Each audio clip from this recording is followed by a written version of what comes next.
Welcome to the Ride With Us podcast, a podcast dedicated to the Prescott Rodeo grounds and the world's oldest rodeo. Its history, traditions, some storytelling, and all the events happening at the rodeo grounds. I'm your host, Greg Mengarelli, and welcome in. Today, it's my honor and privilege to have our resident historian, Danny Rogers, with us today. Danny, thank you so much for being here and being with us today. Danny, you have a wealth of information about the very beginning of our rodeo. I know you weren't there, but you've done a great job of studying and retaining that history. And it's so important to our organization, your role in being a resident historian, and appreciate all that you do for our organization in that regard with the history and helping with the museum that we have there on site. Thank you for all your work doing that. But before we get into how our rodeo got started and has evolved a little bit over the first number of decades, I'd like to ask just how you got started with the world's oldest rodeo and give us some background about Danny Rogers. Okay. In 1964, I got to see Prescott Frontier Days. All right. For the very first time. 1964. 1964. And one of the questions I always ask big audiences is the first time you see this rodeo. Well, my mom's 86 years old, and the first time she saw it was 6 years old. At 86. Help me do the math. What year was that? It'd be 1940, thereabouts. In the 1940s, well, yep. A little bit, 1942 or 3. Okay. First time she saw it. So wow. This rodeo's been kind of there. And what really got me sparked is in 1967, our class had to do drawings. Okay. And we turned them in. This is in the 4th grade. And one of my classmates won the hot iron cover. Hot iron cover. The hot iron was our rodeo program. Oh, okay. And this is the only year that they used schools for the competition. And one of my classmates in the 4th grade actually won his cover of a bull being thrown. And, it looks like a kid did it, but I mean, it was so cool that he actually won. His name was Arnold Rice. Well, I decided I should get a program. Right. And I started collecting programs. After that, I got 2 programs, 3 programs. I am missing one program of having a complete set. Really? Back to what year? From 1947 to date. Wow. I'm missing 1949. You know, I just got a program, Danny, a few weeks ago, and I'll share it with you. You probably already have it. But anyway, I don't remember what year it is, but I'll make sure I get it to you. Okay. But then when I started, my dad got involved in JCs. Okay. In 1971, my dad says, Danny, I'm the oldest of 3 boys. You want to go with me? He says, well, we're supposed to go over. He was a JC. And I said, sure. He says, we're going to go work slack. And I said, what's slack? And we're going to go work at slack at the rodeo. And I said, okay. And we were working the livestock. Well, my dad hated it. Really? And I loved it. This was 1971. This is 71. Yeah. And so, I mean, I really got into it. And I was there every time after that. In fact, and so I got involved in the rodeo on working the stock. I really liked working the timed events. I didn't really like too much the rough stock, which is where the bulls and I've gone in there and fed them and everything else, but that's another story. But I mean, I got excited about it, and I would get really excited about it. And in 1972, my dad became a chairman on the rodeo, so we got to go to everything, Wow. And I mean, I would work the timed events, and go in there. And it just kept it up. And those are significant years, Danny, I'm not telling you anything. Bill Pierce was in charge of the rodeo back at that time, and we've had him on the show. Right. 71 was the last year that John Kekeffer was the stock contractor. Right. 72 was the first year that Harry Vold was right. And the I stock was contractor. Here I was. Right. I was. Right. And that's when I met the Volds, as Mr. and Mrs. Vold. Right. Which is really cool. I thought they were, they were in another planet. I mean, I looked up to them so much. Oh yeah. And I've met some wonderful people through rodeo. I met some very famous people through rodeo. I stopped a man at the gate one time when I was a kid because my dad was the security chairman in 1974. And I said, "You're not coming through this gate." And he didn't have his PRCA card. Right. And that's what we required to get through the gate. And this man didn't have, and he was, he wasn't dressed appropriately to go into the arena anyhow. So Right. I said, this is before a rodeo. And he said, "But I'm so-and-so." And I said, "I don't care who you are." And that night, this is 5-time world champion Larry Mahan. And you wouldn't let him in the rodeo. And after that, he would see me for the next couple of years. He'd say, "You want to see my ID?" That's what I love about rodeo, Danny, is it's a family. The relationships are an interesting dynamic that you come together for once a year for a week. Yet it's like you never left off, like you were there just yesterday. And Larry remembered you at that same spot doing security. And that is so true even today, how those relationships continue. You pick up right where you left off. I have relationships with stock contractors and pickup men and other folks that come, and we just have the same good time that we did and pick up right where we left off the year before. Right. Yeah. That's wonderful. What a great story. I love those kind of stories. And then 74, my dad was still a chairman again. And so, I'm growing up in this time, and I'm out there doing this all the time. In 75, we used to have a pre-roping before the roping, before the rodeo. In Dewey, there was a pre-roping. Okay. And I was working at Cornet Stores, and Eddie Barucki was my boss. And he paid me to go out there and work the stock and the rodeo all day. So I got paid, to actually go to work livestock in a rodeo. You were like contracted personnel. Oh, it was so much fun. And then in 75, I just went ahead and worked the rodeo. And then 76, J.C. Konechny asked me if I'd be his assistant chairman on Frontier City, which was something downtown that my dad had ran in 72. Okay. And I said, sure. And then 77, at the age of 19, I was the chairman for my first chairmanship. At 19 years old, your first chairmanship in 1977. Yes, and that was 90th anniversary of rodeo. Wow. That's awesome. Yeah, and since then, a lot of history has been written. 2014, I received the Justin Boot Award for being Committee of the Year. Yep. I'm one of in 1979, I'm one of the charter members that was actually a chairman of Prescott Frontier Days Incorporated, which is our group now that's running the rodeo. And then let me see, what else could I say? Oh, in 2019, I received the Danny Freeman Award, which I thought was, Danny was a friend of mine that, his wife was my second grade teacher. Wow. That's amazing. So there's been quite a bit of involvement. Well, back to 1971 was the first time you volunteered at the rodeo. As a kid. Yeah. I was just a kid pushing stock. Well, it counts. Right. That's a few years, 1971 to 2025.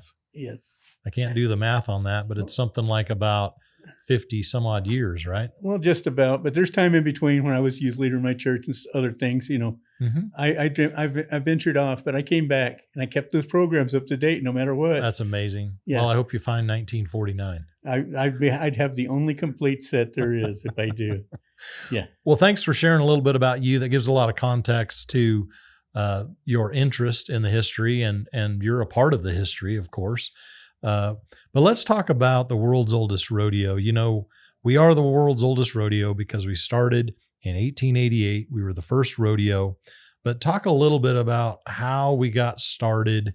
And let's go back before 1888, if you don't mind, and talk a little bit about what was going on leading up to the first world's oldest rodeo. Well, they were looking for something on the 4th of July. And they decided, the powers that be, Morris Goldwater, who's turned out to be man of the century in the 1900s. Mm-hmm. Barry Goldwater's uncle, by the way, and a guy named Bucky O'Neill. Yep. And another guy named George Ruffner, and I believe H.D. Aitken was in on that too. There were like 5 men that were on a rodeo committee.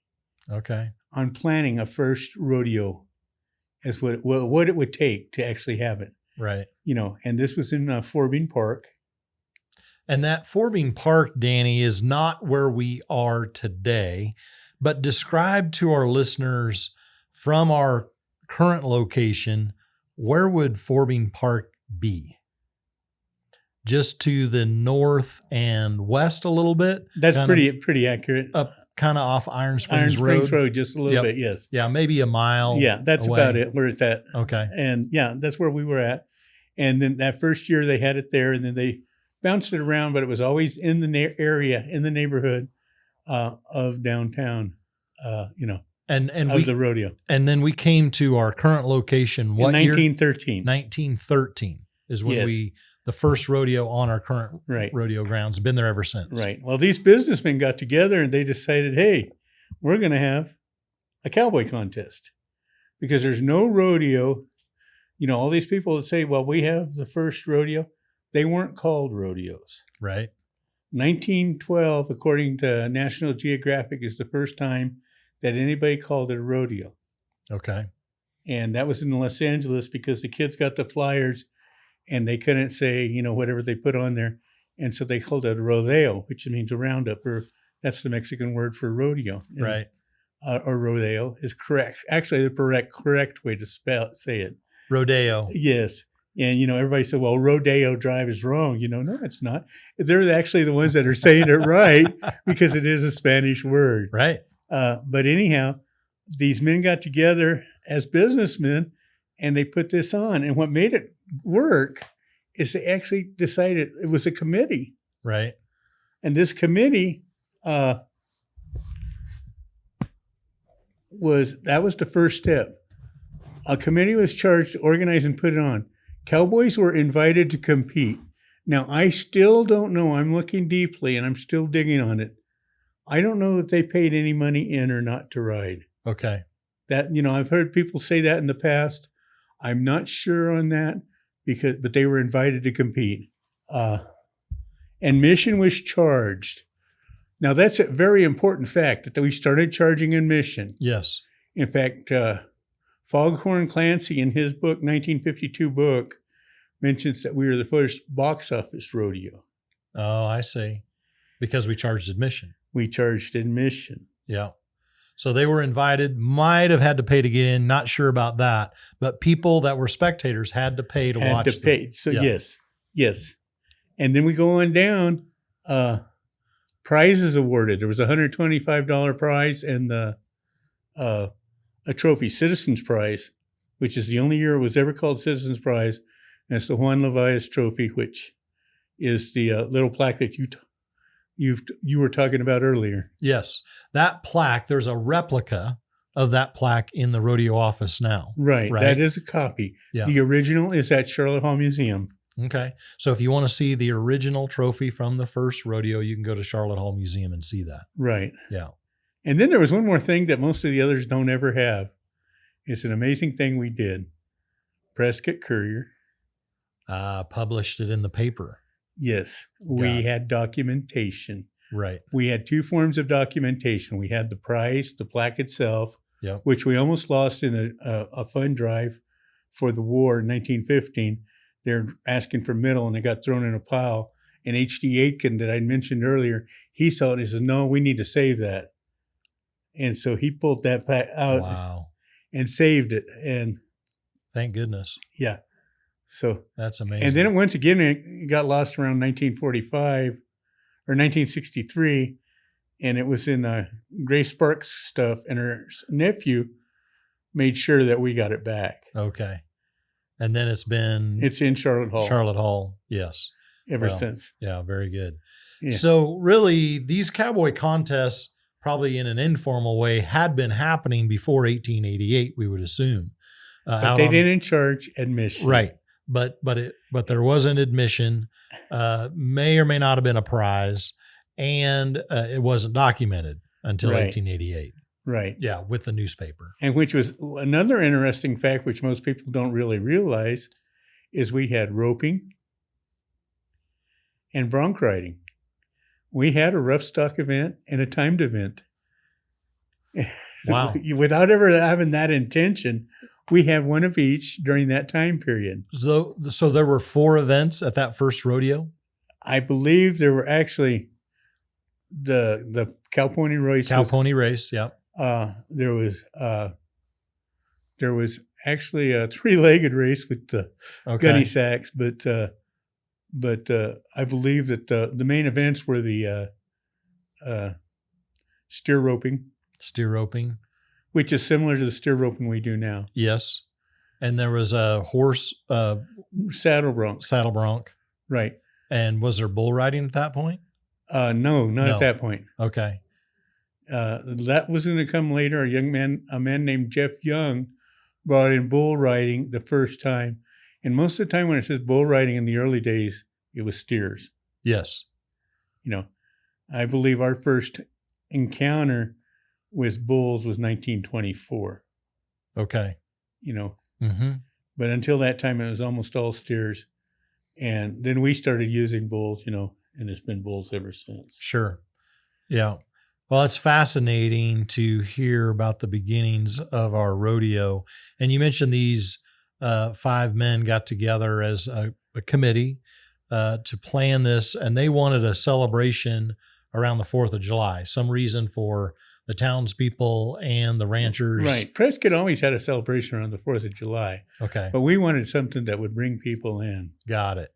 And so when we built our arena here in 1913, one of the things we did was actually put a railroad track. And if you went from Phoenix, you could actually pay 25 cents and get into the rodeo. Wait, you could go from Phoenix to Prescott, and then you pay on the railroad. The railroad went right by our fairgrounds, and on the backside of the fairgrounds, they would drop you off to go into. Well, and for our listeners' sake, if you're familiar with the Hilton Garden Inn and you see the train trestle at the Hilton Garden Inn, you can see that if you're standing on the east end of it looking west, it points right to our rodeo grounds. Right, exactly. And so, that's at least something that's here today that people, and the depot, which is right on the end of Cortez Street, on the north end of Cortez Street, of course, as well. But that train trestle, I'm so glad they kept that.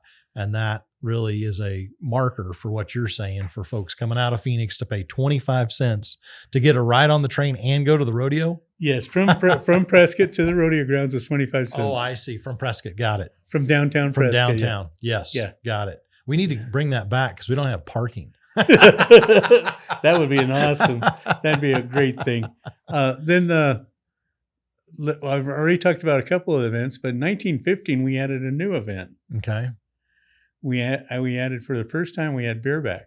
Okay. Bareback was not an original, Right. The saddle bronc. So just for our listeners' sake, Danny, let me back up just a tiny bit. You talked about saddle bronc being one of the original events. And this is really right off the ranch from what Cowboys were doing every day, breaking horses. These were traditional saddles, not modified like we see today in the saddle bronc riding. Right. And it would probably mimic more what we call now the ranch bronc riding. Right. We do ranch bronc riding at our rodeo to fill in the days that we don't have enough saddle bronc. Right. And so our rodeo still has ranch bronc riding, and they're using their everyday work saddle to go out there. Right. Which would really be like 1888. Those first saddle broncs. And then you mentioned bareback, 1915.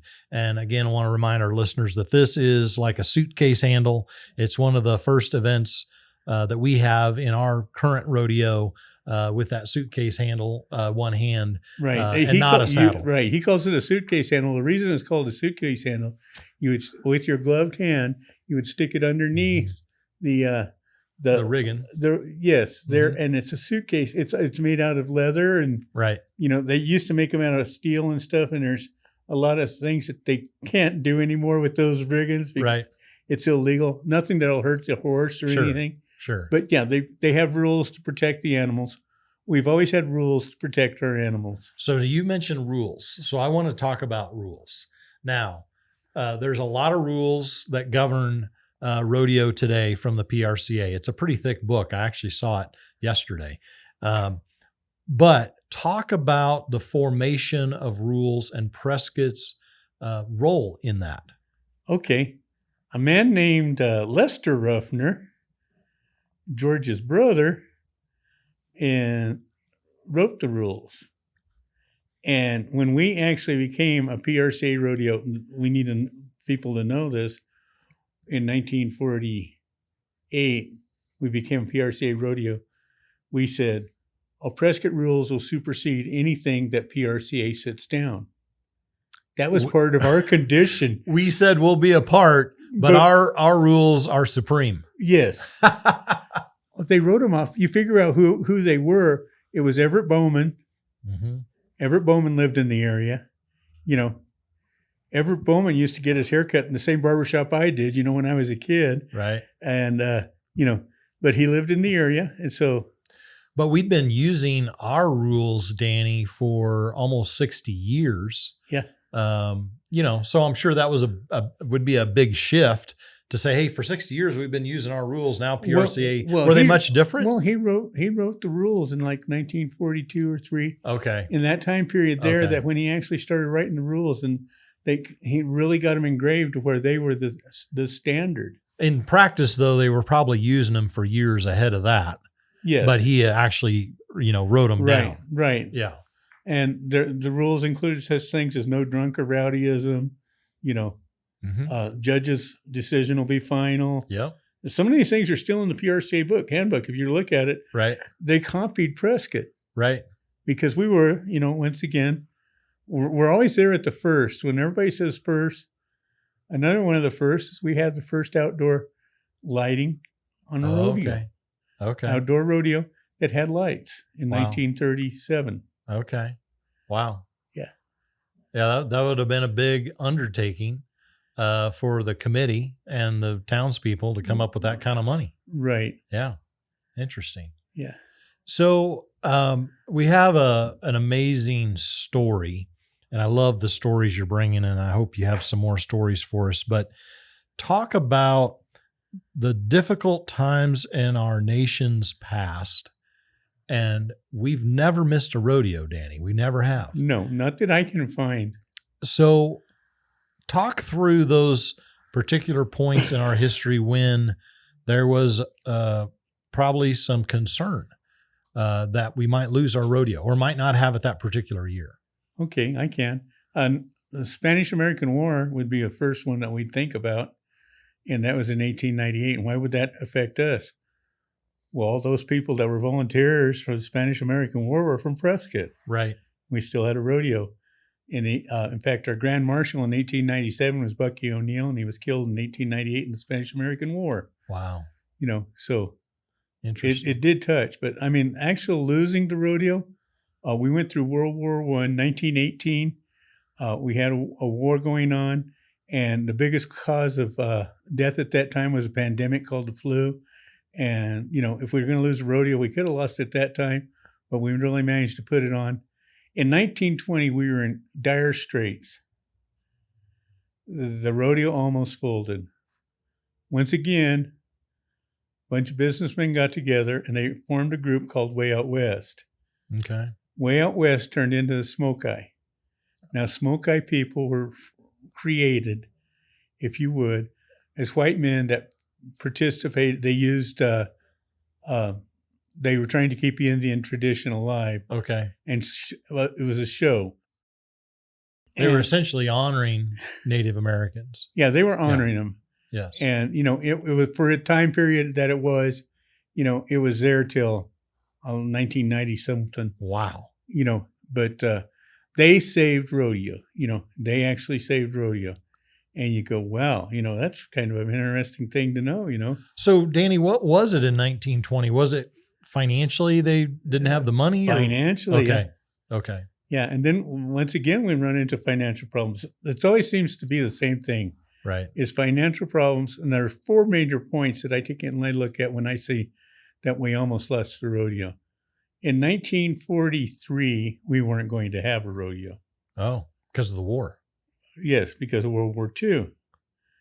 Well, John Thompson, who was a local businessman, rancher, he says, well, if you can get Perry Henderson to put on the rodeo, we'll have a rodeo.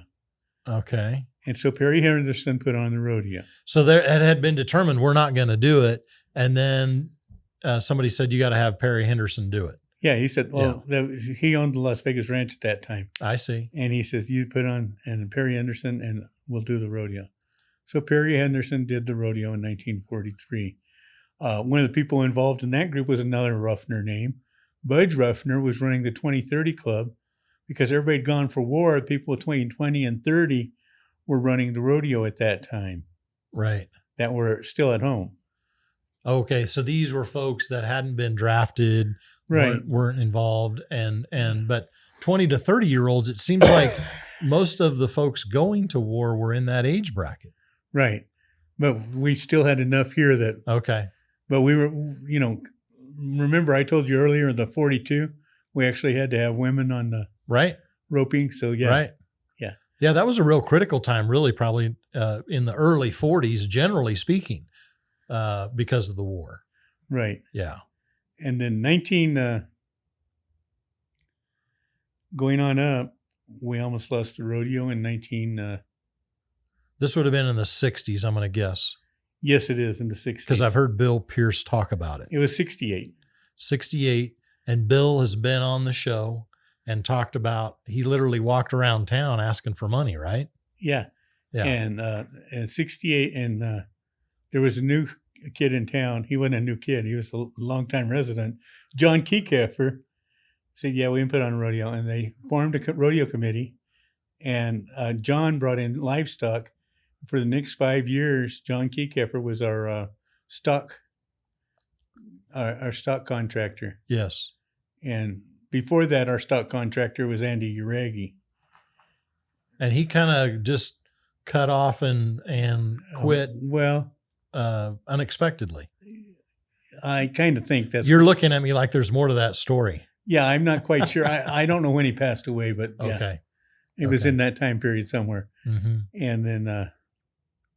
yeah. So John Kekeffer played a critical role. Yes, John Kekeffer played a critical role in keeping this rodeo going. Right. Bill Pierce played a critical role in this keeping this rodeo. He told me he raised $19,000, which seems like a big pile of money for that era. You know what I mean? Right. Yeah. Yeah, to make sure it happened. Yeah. Yeah, but the businesses got behind it. Yes. Yeah. We've always supported our rodeo. Our town has always been good to the rodeo. And I agree. And I believe the rodeo's been good to this town. I agree. Works both ways. And then in 1979, Prescott JCs had been putting on the rodeo, in which period we talked about with Bill Pierce. Right. Due to some issues inside the club, we folded. The JCs folded. The JCs folded. Right. Okay. And there were men that were former JCs that wanted to make sure that the rodeo would continue. Okay. And these men were willing to, Cam Smith put his business and his house up as collateral. Really? Wow. And there were other men that put up their houses, and they made sure they had enough money to put on a rodeo. Amazing. And, and it proceeded forward. Yeah. Wow, that's an amazing sacrifice to do that.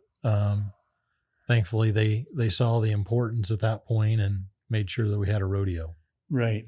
Yeah. And so in 1979, we formed Prescott Frontier Days Incorporated. Okay. Which like I said, I was a charter member of that. So our current organization, which is Prescott Frontier Days, started in 1979. Right. So we're going to be in our 46th year. Okay. I think that's right. I can't do the math that fast, so I trust you. Okay. Well, I'm pretty close. Anyhow, we've gone through this time period to where we're actually at a point where we're actually selling out. We are. You mentioned that, Danny, and I'm going to use this opportunity. I think it was probably inside of a week that we sold out those prime nights of like Friday, Saturday nights and a few others. This will be the 4th year that we sell out. I'm assuming we're going to sell out. I'm pretty sure. But if you haven't gotten tickets and you're listening to this show, please go only to worldsoldestrodeo.com. There's a lot of scams out there. And if you just put in Prescott Rodeo tickets in your Google search bar, some other things are going to come up, but please only go to worldsoldestrodeo.com. Or walk into the office. You can come to the rodeo office there at the rodeo grounds, and the ladies there will be happy to help you buy tickets. When you mentioned scams there, a local family she's actually a member. She bought her tickets last year, and they cost her over $500 a piece, and they weren't any good. I know. Yeah, that's why I always try to emphasize the importance of going just to worldsoldestrodeo.com to buy your tickets. And so I convinced her to go in this year and buy her tickets online. Smart. And at the rodeo. I had a lot of people lining up the first day that I told you need to make sure you get in line because we're selling out every year. So a lot of good history there, Danny. I love great stories, and you've got to have some great stories in our history. So I'm going to kind of turn you loose here if you got a few stories for us. 1973. This is an interesting story. All right.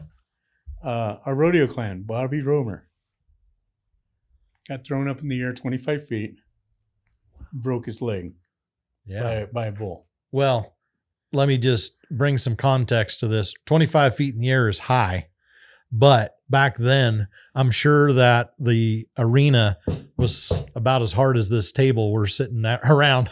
You know, we got a very good guy that grooms our arena, but back then they didn't have the technology or the equipment. So he went 25 feet in the air and broke his leg. Yeah.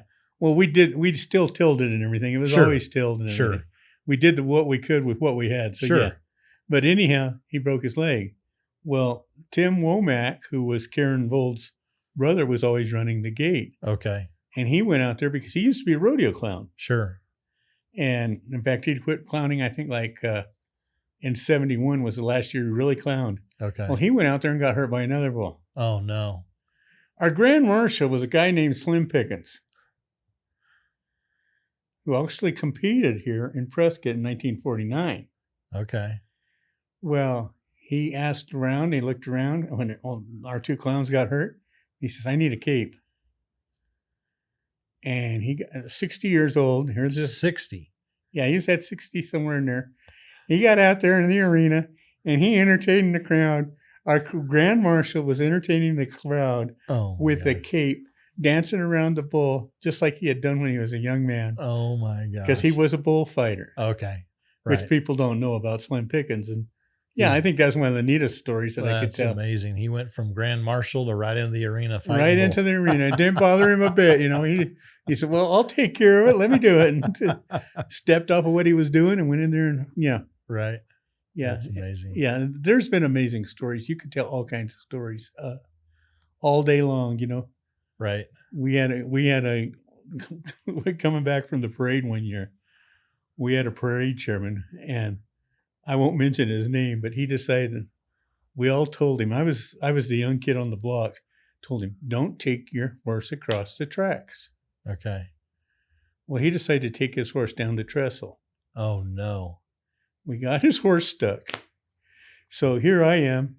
We pulled the horse out and we got the horse out of it, you know, and the horse had a little bit of a limp leg. And so they told me, Dan, carry it back. And he said, well, what am I going to ride? He said, you're not, you're going to walk. Had to walk from downtown. Well, that was from, where Lincoln Street comes in there. Yes. He had to walk from there over to the rodeo grounds. That's funny. And, so there's been stories like that involve our rodeo. Sure. I mean, if you were to go through some of the stories out there that are just, any particular area. Right. Well, the stories I hear back from listeners are always their favorite. And I sure appreciate you sharing your stories today. Any other memorable moments or stories you want to share regarding our early history or any history for that matter? Well, like I said, we had the first lighting. We had the documentation of the rodeo. Oh, we've been sued. Oh. by Okay. Trivial Pursuit. Trivial Pursuit was sued. Oh, wait. Who sued Trivial Pursuit? Pecos. Okay. But guess who won the This was over, I'm assuming, the world's oldest rodeo? The oldest, yes. We won the lawsuit, to make a long story short. And there's Trivial Pursuit card, from what I know, is still in there as Prescott is the world's oldest rodeo. Oh, well, if you have Trivial Pursuit at home, you should pull that card. And especially check. if you got one of the older versions. I think that's cool. Yeah, and then absolutely. Another story that I forgot to mention is Man, Beast, and Dust. Man, Beast, and Dust. 1947. Okay. It's one of the earliest writings you can find on rodeo is Rodeo History by Clifford Westermeyer. And one of the neat things in there, it talks about Cheyenne may be the daddy of them all, but Prescott's the granddaddy. Oh, nice. Wow. Yeah. Well, because we were right there with those big rodeos in the very beginning, right? Right. And we're older, of course, than Cheyenne. Right. But in terms of size and magnitude, we were right up there with Pendleton. Pendleton. The places to go were Pendleton, Prescott, Cheyenne, and Calgary. Yes. In early rodeo. And then they started adding Madison Square Garden, for right later history, and where that became the World Championships.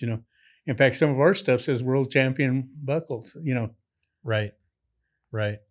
Yeah, that's amazing that we share that with those major rodeos, and really kicked off the modern era of rodeo right here in Prescott, Arizona. Right, because you think about it, 1897 for Cheyenne, 1912 for Pendleton. Mm-hmm. They are all after us. Right. Yeah. So when you talk about rodeo and what it's became today, it started right here in our hometown. Let's talk a little bit about kind of the more famous, notable cowboys that have come to Prescott. What comes to your mind when I ask you that question? How far back do you want to go? As far back as you want. Okay, Tom Mix. Tom Mix. Well, that's a famous movie star. In 1913, he was our first. Yes, he is. And 1913, he was our first all-around cowboy. Okay. That he actually won the all-around. That's back when actors were actual cowboys as well as starring in Westerns. Right. And we've had some other competitors, like I mentioned earlier. We had Hoot Gibson, Slim Pickens. Hoot Gibson was a silent film, but there was a Hoot Gibson Award awarded in Prescott. That's in the Cowboy Hall of Fame right now. Okay. Won by Everett Bowman. All right. Everett Bowman is the founder of PRCA in the long run. That's what it became. Oh, wow. That was when it was Cowboy Turtles. Okay. Him and Hugh Bennett. Yeah. And, let me see who else. Chill Wills was here as our Grand Marshal one year. Tanya Tucker in recent years. Larry Mahan. Larry Mahan has competed here, which, I mentioned to you earlier.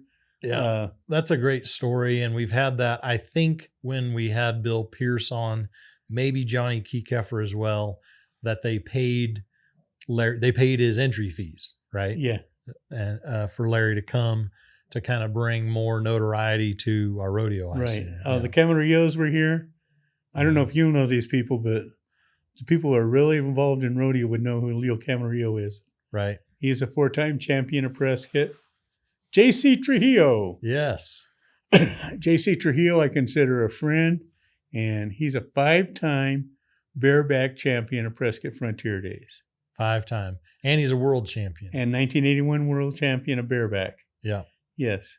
We've also had world champions of Brad Smith and George Richards. George Richards was, I believe, a classmate of mine or the year after. And Brad Smith was Cam Smith that we mentioned earlier, his brother. Yes. And didn't Chuck Shepard have a world roping title? Chuck Shepard had, 1953, I think, his roping. And I also think he had a saddle rung title in 52 or 51. Yeah, I talked to Johnny about Chuck quite a bit, and I'm sure we covered that. But he was a world champion as well here locally. Right, in a couple of events, really, I think. Right. And in fact, there's a picture that we used on the back cover of our program one year. And it's him on Golden Rule. Golden Rule. And that picture was taken in Palm Springs, California. And you would recognize our logo for the Buckle Club, 1888 Buckle Club, is Chuck Shepherd on Golden Rule. Is it? Yes. I didn't know that. Yep. You learned something today. Yeah, I did. But I think that's pretty cool because Right. And he was on Golden Rule in Palm Springs, California. Mm-hmm. Yeah. Which most people don't know. Right. They just figure it was here. Right. Now he traveled the country. Yeah. Chuck Shepherd, Arnold Jones. Arnold Jones was a champion here. Everett Colburn, who I mentioned. Everett Colburn used to award a watch and everything. And he was an author, Western author. Jimmy Minuto, something like that. He started the Phoenix Rodeo in 1931. Okay. He was quite famous in his own right. Sure. J.R. Williams, the cartoonist, he was here. Wow. I want to let our listeners know I'm watching Danny tell these stories and recite all these names, and you have to know he's not looking at notes. He's not looking in a book. This is all coming right off the top of his head, which is absolutely amazing that you remember all these names. Yeah. Well, Pinky Gist was a rodeo clown here. Okay. We've had some very famous rodeo clowns here.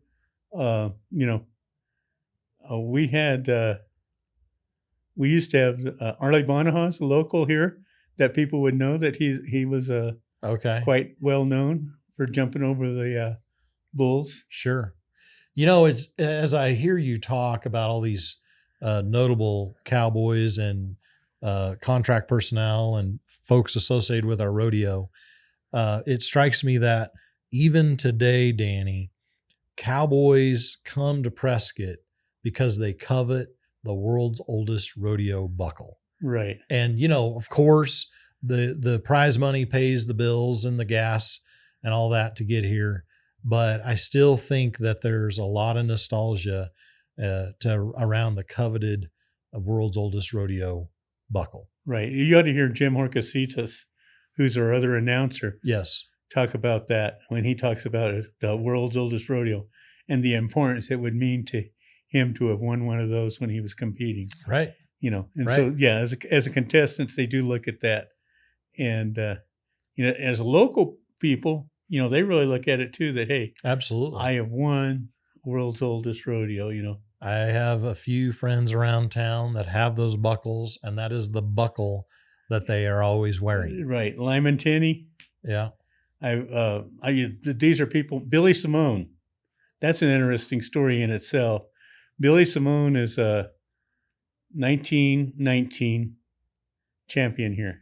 I'm sure you don't know who he is. Wow, 1919, no. But he passed away, and he needed a place to be buried. And the Ruffners family put him in their family plot because he didn't have any money to be buried. Wow. In turn, his wife gave them a buckle that belongs to our in our archive at our museum? Yes, because it was donated by Melissa Ruffner. Okay. Nice. And we're going to have our museum open, hopefully, May 2nd and 3rd for the college rodeo. It'll be the first time we're open. Let's take this opportunity, Danny. We do have a college rodeo May 2nd and 3rd. But talk to our listeners about where the museum is on the rodeo grounds. Okay, that's in the Doc Pardee, and Doc Pardee was another contestant that also came back here, and he rodeoed. In fact, he was the only, one of the things neat about Doc Pardee, if we were to just talk about him, he was the only cowboy allowed to ride Man of War. Man of War was a racehorse. Oh, yes. Yes. Okay. And the other people that rode him were either trainers or jockeys, but the only cowboy that ever got to ride him was Doc Pardee. And he bucked. Huh? Man of War was a... No. Oh. He was a racehorse. He actually got the privilege of just being on him. Oh, I because see. He was Doc Pardee. Gotcha. Yeah. Got it. Yeah. And we have a picture of that. It's going to be in there. Nice. It's in the Doc Pardee room, which is one of our buildings there that's 1936 thereabouts culture, Right. and like our Danny Freeman building. Yes. And Yeah, it's a rock building. And just for your context for listeners, it's located right behind the grandstand, kind of where the Cowboy Bar is, Right. right behind the grandstand. Right. And Mhm. we've got cases and everything we're putting in there. It's still a work in progress. Well, I understand, but I appreciate the effort that you and others are making to ensure that we archive and properly care for all these items that you have there in our museum. Yeah, we're working on it. Yeah. Well, Danny, anything else that you want to say here as we wrap up the show? Oh, I do want to say something about Jim Dewey Brown. Yes. Jim actually convinced me that I had to get an email. And I griped and complained. You didn't have an email before 2021. No, I didn't have no email. And so I said, okay, I'll get an email. And so I went ahead and I got an email. And I used my email. Wow, good for you. You're in the modern era. Yeah. And we can credit Jim Dewey Brown. Yeah. If it was up to me, I'd still have 8-track tapes. But no, he's been an addition to our rodeo. Yes. He has been an asset. We put a new arena in there, and it was due. It was over 50 years old before what we replaced. Right. The rodeo, we replaced what was in there in 1972. And for years it was red, white, and blue, and nobody knew why it was red, white, and blue. In 1976, we painted it red, white, and blue for the bicentennial. I gotcha. And that's where that came from. That's where it came from, because people have asked, and they said, well, that was why we did it. I knew why we did it. And sure. Yeah. Yeah. And Jim Dewey's just a fantastic person. And he is. He's as easy, like you had talked to him earlier. You just get on the phone and it's that quick. And sometimes I've had to do the same thing. Yep. Well, I would say, Danny, on this note of remembering our history and making sure we memorialize our history, he is somebody that believes firmly that we need to honor our traditions.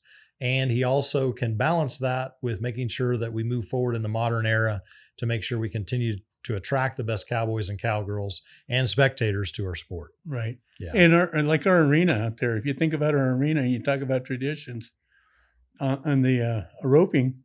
The roping box. Yes. We still have the men come out of the same box on the same side. We're one of like about 3 rodeos that do that. I know Salinas is one.